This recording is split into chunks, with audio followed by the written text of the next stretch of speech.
Okay, अस्सलाम वालेकुम students. आज हम अपने बायोलॉजी सेकंड ईयर का चैप्टर नंबर 10 एवोल्यूशन स्टार्ट कर रहे हैं। मैंने आप लोग की आसानी के लिए मैं लिख लेता हूँ ताकि हमारा जो है कम से कम वक्त में ज़्यादा से ज़्यादा जो है वो चीज़ें हो सके। ये एक छोटा सा चैप्टर है एवोल्यूशन का। आइए स्टार्ट करते हैं। अच्छा, सबसे पहले हम डेफिनेशन इसकी देखते हैं। The gradual change in organism due to their environment is called organic evolution. क्या मतलब है इसका? ग्रेजुअली चेंज, जाहिर सी बात है कि हम अभी थ्योरीज भी देखेंगे कि वक्त के साथ साथ इन्वायरमेंट को लेते हुए जो है वो ऑर्गेनिजम्स जो है डेवलप होते हैं। कुछ ऑर्गेनिजम्स की जो एक्टिविटी जो होती है वो कुछ उसके जो फीचर्स हैं वो ख़त्म हो जाते हैं और कुछ फीचर्स न्यू डेवलप कर लेते हैं अकॉर्डिंग टू द इन्वायरमेंट। तो वो चीज़ जो है एवोल्यूशन का पार्ट बन जाती है। यानी कि एवोल्यूशन किससे निकला है? इवॉल्व। इवॉल्व का क्या मतलब है कि वो चीज़ जो आई, पिछले ज़मानों में आई, लेकिन अब वो ख़त्म हो गई है, लेकिन उसके कुछ कुछ हमें साइड इफ़ेक्ट्स मिलते हैं कि वो चीज़ कभी हुआ करती थी मगर अब नहीं है। अब जो है इन्वायरमेंट ने उसको टोटली उस ऑर्गेनिज्म को या उस चीज़ को बिल्कुल चेंज कर दिया। हमने ये छोटे छोटे इंपॉर्टेंट पॉइंट्स लिखे हैं। First unicellular organism in aquatic environment is called prokaryotic. यानी जो प्रीकैरियोटिक जो क्लास प्रीकैरियोटिया है वो फर्स्ट यूनिसेलुलर ऑर्गेनिज्म है। ये आर्ची बैक्टीरिया यानी कि एशियन बैक्टीरिया, दो तरह के बैक्टीरियाज होते हैं। एक होते हैं आर्ची बैक्टीरिया, एशियन बैक्टीरिया, जो बहुत पुराने जो बैक्टीरियाज होते हैं। तो प्री कैरियोटिक जो है प्री कैरियोटिया वो इसकी टाइप है। ये फर्स्ट यूनिसेलुलर ऑर्गेनिज्म है। ये कैसे डिस्कवर हुआ और इसकी क्या जो है थ्योरी है वो हम जो है डिस्कस करते हैं। ये हॉट वाटर स्पंजेस है, यानी कि ये जैसी बात है हमें पता है कि ये दुनिया बनने से पहले ही ये दुनिया जो है उसमें पानी था हर जगह। और ये हॉट वाटर स्पंजेस, क्योंकि ये प्रीकैरियोटिया जो है वो वाहिद फाइलम है, वाहिद क्लास है कि जो जो हॉट वाटर में भी रहती है, गर्म पानी में भी रह सकती है और हर इन्वायरमेंट पे सरवाइव कर सकती है, जिसको हम फर्स्ट यूनिसेलुलर ऑर्गेनिज्म कहते हैं, लिविंग। ये 120 डिग्री टॉलरेबल वाटर पे भी सरवाइव कर, यानी 120 डिग्री गर्म पानी में भी, यानी कि जो एक आम नॉर्मल बॉइलिंग पॉइंट होता है 100 डिग्री सेल्सियस, उससे भी कहीं ज़्यादा 120 डिग्री पे इजीली सरवाइव कर लेती है। ये फर्स्ट यूनिसेलुलर लिविंग ऑर्गेनिज्म पाया जाता है। अच्छा, यूनिसेलुलर यूकैरियोटिक, सबसे पहले यूनिसेलुलर यूकैरियोट से देखें, इसके कन्वर्जन देखें कि यूनिसेलुलर यूकैरियोट से वो प्रोकैरियोट में कैसे कन्वर्ट हुआ। सबसे पहले दो स्टेजेस होते हैं, एक होता है एंडोस्मोसिस, एक होती है मेम्ब्रेन इन्वेजिनेशन थ्योरी। एंडोस्मोसिस क्या होता है कि ये माइटोकॉन्ड्रिया ने कोई भी बैक्टीरिया, कोई भी प्रीकैरियोटिक सेल जो है अपने अंदर इंगल्फ किया, ये अंदर गया, इसने साइक्लिक रिएक्शन बनाया और ये एंजाइमेटिक एक्टिविटी शुरू हुई।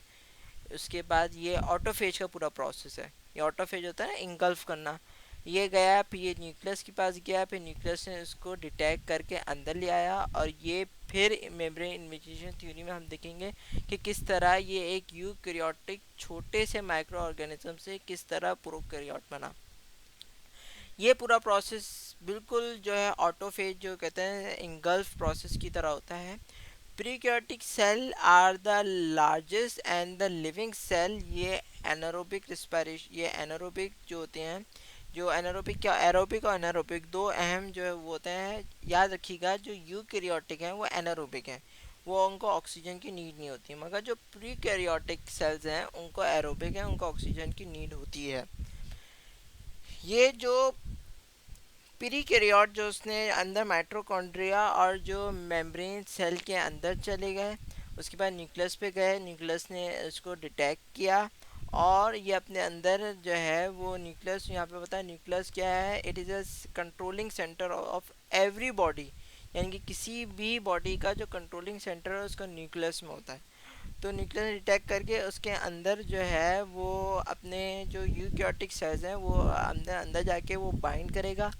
उसके बाद जो बाइंडिंग साइट है, यानी कि जो बाइंड जब होगा न्यूक्लियस के अंदर चला जाएगा, तो वो उसकी हम डेवलपमेंट चेक करेंगे ये कैसे होगा। जब वो न्यूक्लियस के अंदर चला गया तो दूसरा प्रोसेस होता है membrane invagination theory. Membrane invagination theory में क्या होता है कि ये जो इंसिपिडियस न्यूक्लियस जो है वो प्रीकार्टिक सेल सिंगल सेल बनाता है। उसके बाद इस सेल की जो है वो कवरिंग शुरू हो जाती है। ये देखें, ये सेल नीचे से उठा, उसकी कवरिंग शुरू हो गई, होते होते ये एक कप लाइक स्ट्रक्चर बन जाता है।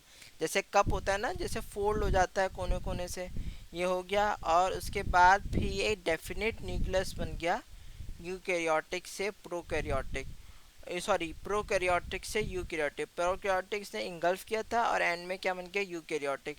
यूकैरियोटिक एक जो है वो सेल बन गया। ये पूरी साइकिल कहलाती है इन्वेजिनेशन सेल मेम्ब्रेनल साइकिल।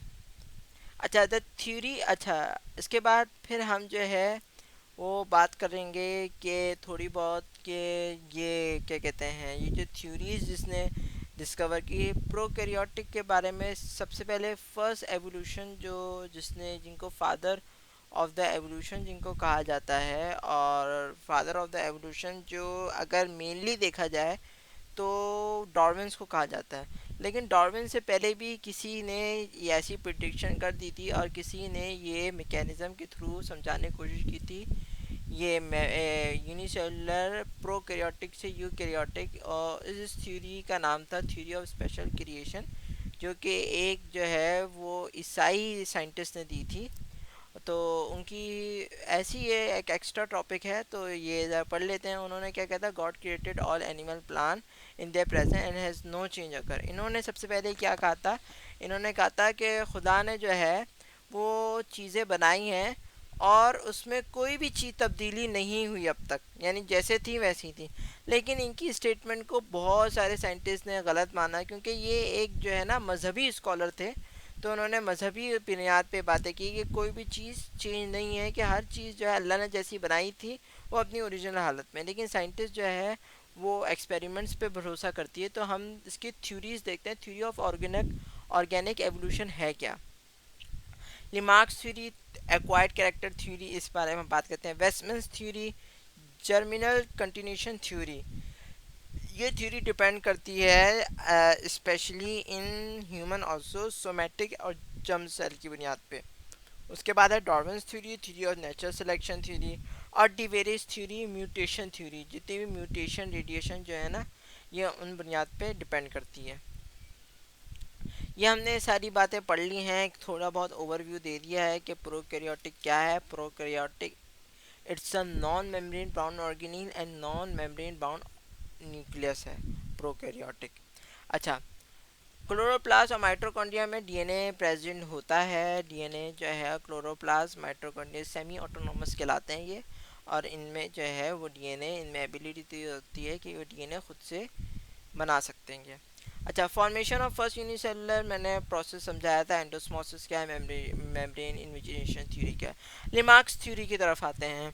आज का हमारा छोटा टॉपिक है, हम जल्दी से कवर कर लेंगे इसको। लिमार्क्स थ्योरी ऑफ एक्वायर्ड करेक्टर क्या है। सबसे पहले इसने क्या कहा था, क्लाइमेटिक इफेक्ट। इसने कहा था क्लाइमेटिक इफेक्ट बहुत, इन्वायरमेंटल इफेक्ट बहुत जो है इस पर असर डालता है। पहला इसका चेंज था climatic, due to the climate change, atmospheric change. तो ऐसी बात है कि जो हमारी दुनिया है वो, जो हम जब इन्वायरमेंटल जब हम इफ़ेक्ट्स की बात करते हैं, तो क्लाइमेट और एटमॉस्फेरिक चेंज जो है वो मेजर रोल प्ले करता है। तो इसने ये भी कहा था कि मेजर रोल प्ले करता है। इसने दूसरा अपना दिया था कि ऑर्गन्स की disuse and use of organs, यानी कि जो ऐसे जो जानवर जो पहले अपना कोई सी ऑर्गन्स, किसी लिम या कोई भी चीज़ इस्तेमाल ऑर्गन यूज़ करते थे, मगर वक्त के साथ साथ उन्होंने छोड़ दिया। और अब क्या हुआ, अब वो चीज़ ही उनके पास से बिल्कुल डीजनरेट हो गई, बिल्कुल ख़त्म हो गई, उसका कोई यूज़ नहीं रहा।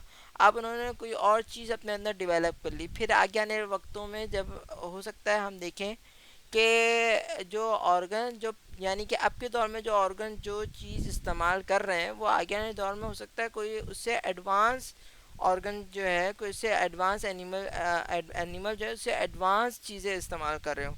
जैसे इंसान जो है वो एडवांस की तरफ जाता है ना, कि इंसान जो है पहले जो है हमने जो है वो नोकिया मोबाइल का दौर देखा, फिर स्मार्टफोन, फिर मोटरोला, फिर जो है वो जो कवरिंग वाले मोबाइल जो होते हैं जो पीसेस में हो जाते हैं, हमने उनका दौर देखा। फिर हमने जो है वो टच मोबाइल का दौर देखा, फिर हमने उसका सैमसंग का दौर देखा, फिर वो करते करते अब हम आईफोन का दौर देख रहे हैं।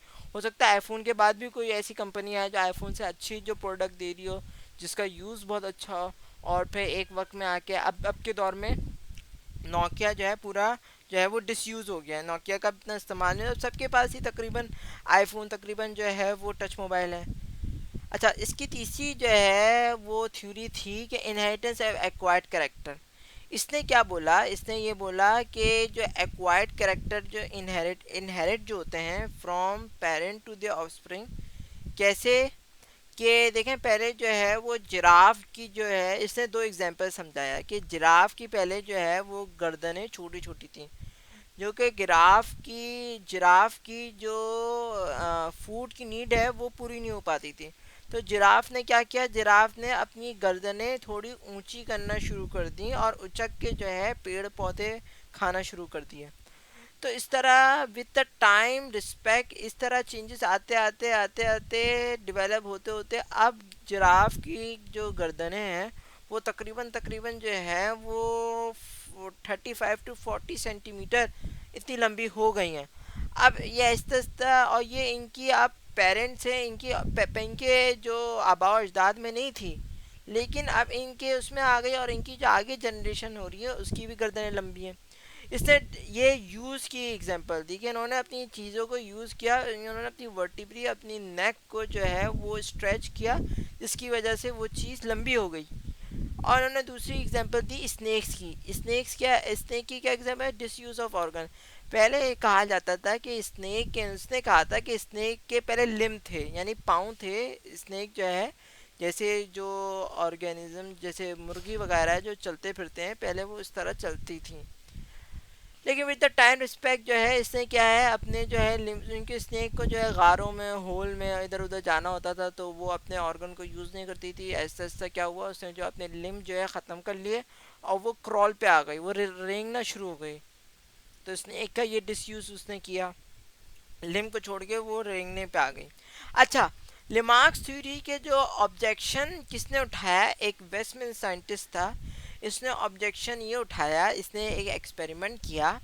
इस एक्सपेरिमेंट क्या किया, इसने जो है वो माउस की जो है वो टेल कट कर दी यानी इसकी दुम काट दी, और 20 जनरेशन ऐसी, एक जनरेशन में माउस की कट कट की, फिर दूसरी जनरेशन, तीसरी जनरेशन, चौथी, पांचवी, छठी, इस तरह करते उसने 20 जनरेशन की कट की। फिर उसने जो 21वीं जनरेशन में उसने यही सेम प्रोसेस देखा कि माउस की टेल तो आ ही रही है, उसकी टेल तो ख़त्म हुई कि नहीं। तो उसने कहा कि ये लिमार्क थ्योरी का जो ये है कि डिसयूज और यूज़ वाला ऑर्गन, उसने जो है वो टोटली उसने कहा कि मैं इसको रिजेक्ट करता हूँ, यानी कि वो उसने उसके ख़िलाफ़ किया।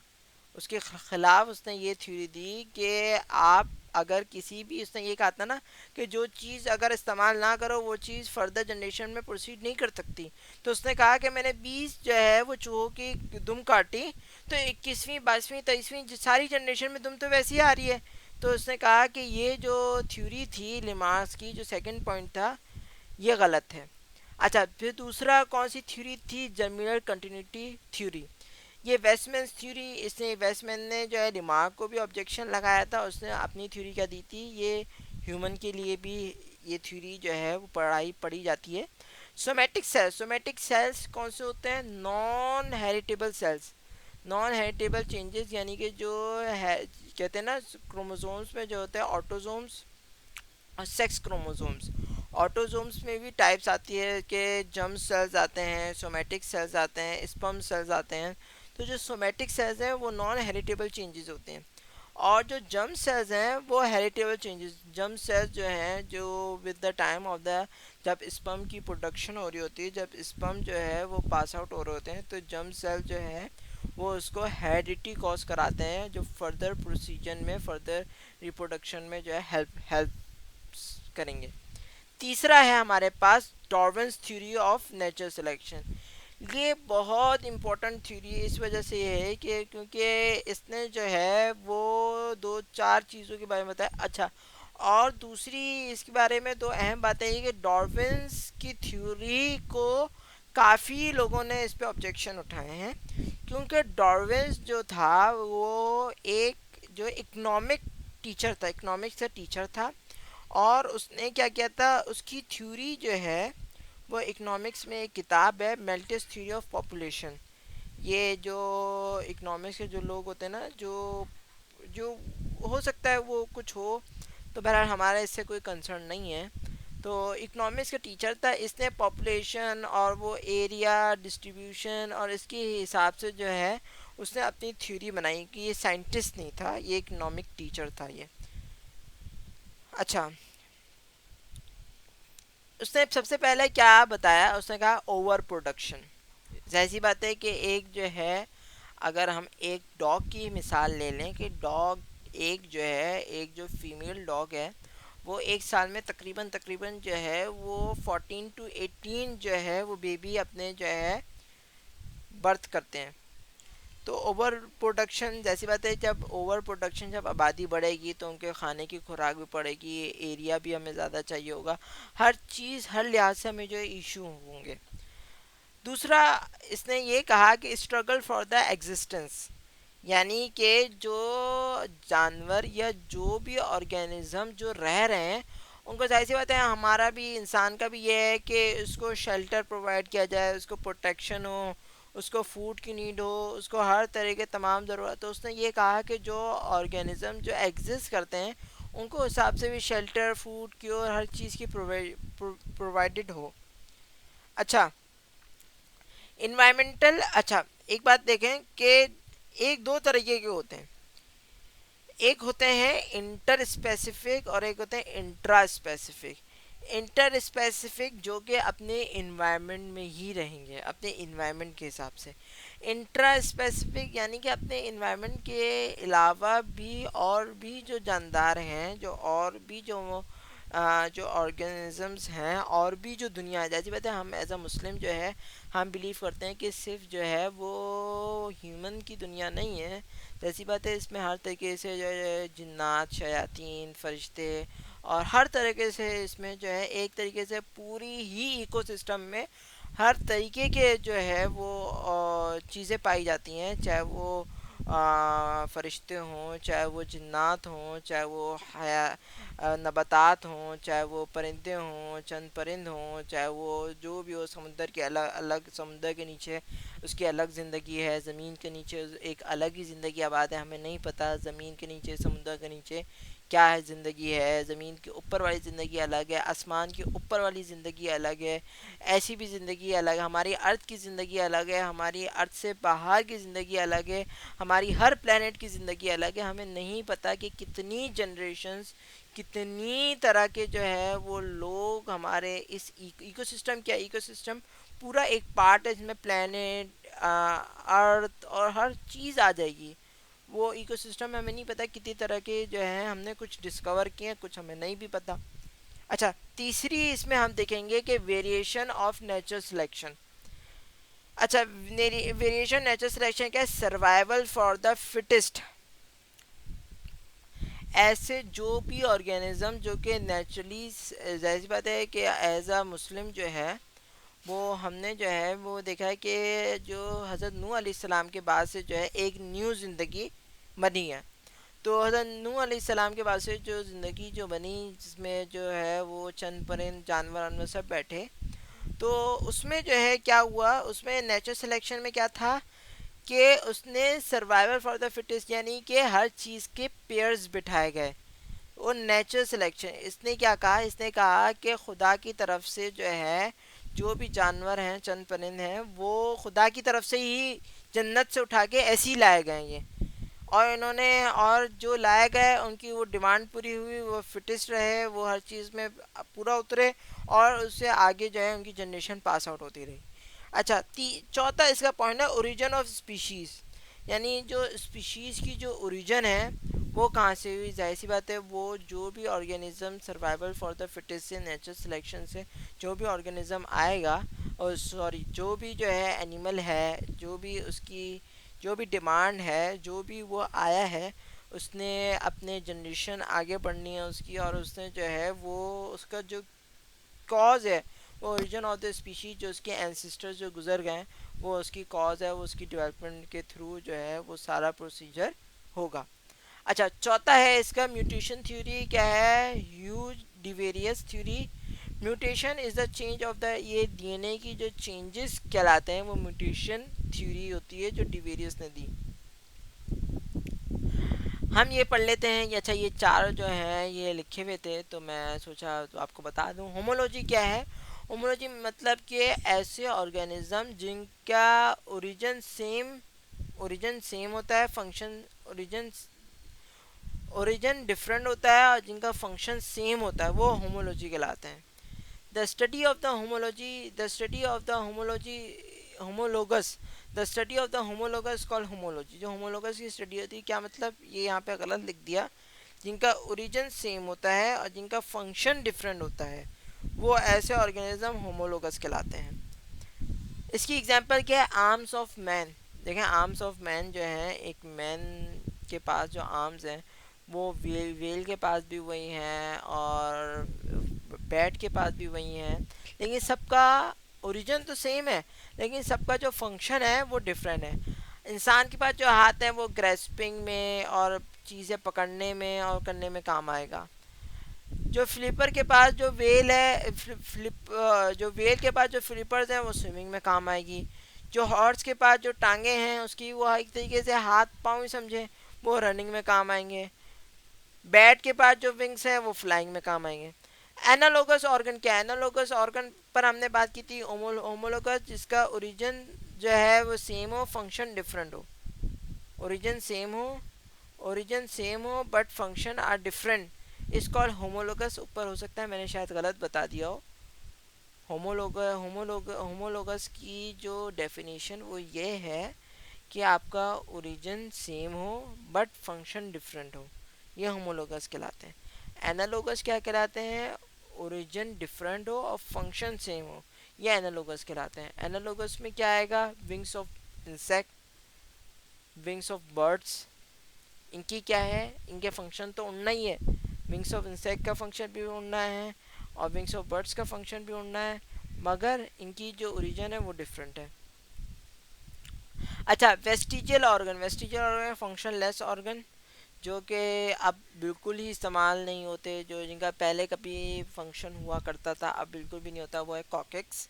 जो हमारी जो सैक्रम के पास जो, जिसको हम कहते हैं last part of the vertebral column, इस कॉकेक्स, जिसको हम टेल बोन भी कहते हैं, इंसान की कहते हैं। जाहिर सी बात है, एक अगर हम एज अ मुस्लिम तो हम इसको मानते नहीं हैं, लेकिन हम साइंटिस्ट की जो थ्योरीज देखें तो उसने ये कहा था कि इंसान जो है वो अराइज हुआ है मंकी से। तो हम तो बहरहाल इस पे बिलीव नहीं करते, लेकिन साइंटिस्ट जो है वो यही कहते हैं कि इंसान की अराइज हुआ मंकी से। मंकी की जो है टेल बोन वो करती थी, वो कॉकक्स से जो अराइज होती थी, तो इस वजह से मगर इंसान ने जो है डेवलप किया अपने आप को, और उसकी पहले हुआ करती थी, मगर अब उसके जो ऑफस्प्रिंग में अब वो काम नहीं है। तो इंसान की जब रिप्रोडक्शन हुई और इंसान की जब जनरेशन आगे बढ़ी, तो उसमें जो कॉकक्स का जो रोल है वो अब नहीं नज़र आता। तो कॉकक्स जो है एक फ्यूज बोन के साथ अटैच हो गई। दूसरा है अपेंडिक्स। अपेंडिक्स का जो मेजर रोल जो होता है वो ज़्यादातर जो है हेर्बीवोरस में पाया जाता है। वो क्या कहता है, वो डाइजेशन में जो है और मेटाबॉलिज्म में जो है वो गाय भैंसों बकरों में सबसे ज़्यादा एडवांस होता है, लेकिन अपेंडिक्स का काम जो है वो ह्यूमन बॉडी में अब नहीं रहा। तीसरा है कैनाइन टीथ। कैनाइन टीथ जो हमारे होते हैं, वो कहते हैं कि पहले इंसान कैनाइन टीथ से ही खाता पीता था, उसके आगे मोलर प्री मोलर जो हमें पता है एज अ बायोलॉजी स्टूडेंट, वो टीथ नहीं थे, वो कैनाइन ही थे। और दूसरा है एयर के मसल्स का भी पहले रोल होता था, अब नहीं है। एयर के मसल्स अब जो है वो सिर्फ ऑडिटरी सेंसेशन, ऑसिकल्स इंसिकस, स्टेपीज और मेरियस, जो तीन मसल्स हैं एयर के मसल्स, वो अब सिर्फ वाइब्रेशन में और हेयर डिटेक्टिंग में काम आते हैं बस, और इनका कोई रोल नहीं है।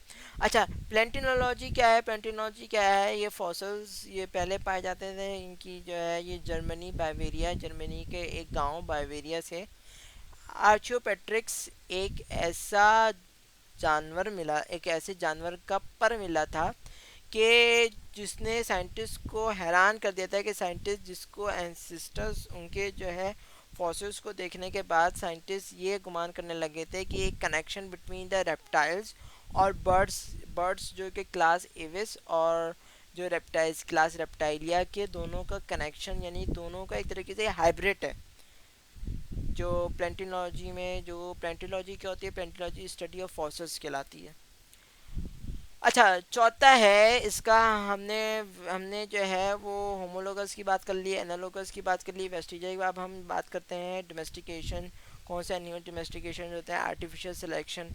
जैसे कहते हैं कि अब जो है माशरे में जो है वो एक रस्म कायम हो गई है कि इंसान जो है वो डिफरेंट टाइप ऑफ टेस्टिंग और ब्रीडिंग जो है वो चेक करता रहता है, और हाइब्रिड मॉडल्स के जो है वो देखता रहता है कि अगर हम इन दोनों की मैटिंग करवाएं तो कौन सा आगे प्रोसीड जनरेशन किस तरह की होती है। तो कुछ जो है वो करवाई।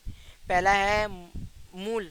मूल क्या होता है? डंकी और हॉर्स, जिसको हम खच्चर कहेंगे, वो मूल जो है वो उनकी डोमेस्टिकेशन करवाई। उसने आगे चल के जो है इंसान को जो है वो ट्रांसपोर्टेशन, इंसान का सामान उठाने में, वो करने में जो है वो मदद करवाई। दूसरा है हेशी। हेशी जो है अगर आप गूगल पे और उस पर सर्च करेंगे तो क्या होता है, ये वूल्स और कुत्ते, जो भेड़िया और कुत्ता जो होता है वो उनकी जो है वो होती है, उनकी एक किस्म होती है हेशी। तीसरा जो है वो लाइगर। लाइगर क्या होता है? लॉयन और टाइगर का मिक्सचर जो होता है लाइगर होता है। न्यू डॉर्विज्म क्या है? न्यू डॉर्विज्म, न्यू, अच्छा, मैंने ऊपर बात की थी म्यूटेशन की। म्यूटेशन डी वेरियस थ्योरी ने जो दिया था वो कहा था कि जो भी आपकी क्या कहते हैं म्यूटेशन होती है वो डीएनए की बुनियाद पे होती है। जो न्यू डार्विज्म ने ये कहा, न्यू, अच्छा, डार्विज्म के बाद भी एक और साइंटिस्ट था न्यू डार्विज्म जिसने इसकी थ्योरी को एडवांस किया, और उसने ये कहा कि actual cause of every mutation, इसकी न्यू डार्विज्म की थ्योरी डार्विज्म और म्यूटेशन जो डीवेरियस थ्योरी पे मिलती जुलती थी, दोनों को मिला के जो थ्योरी दी। इसने कहा कि actual cause of every mutation of DNA changes, यानी डीएनए चेंजेस की जो एक्चुअल कॉज है वो म्यूटेशन की बुनियाद पे, डीएनए की बुनियाद पर ही होती है। Okay, thank you. ये एवोल्यूशन का टॉपिक यहाँ ख़त्म हुआ, और हम अपने जो है वो अब अपने नेक्स्ट टॉपिक की तरफ जाते हैं।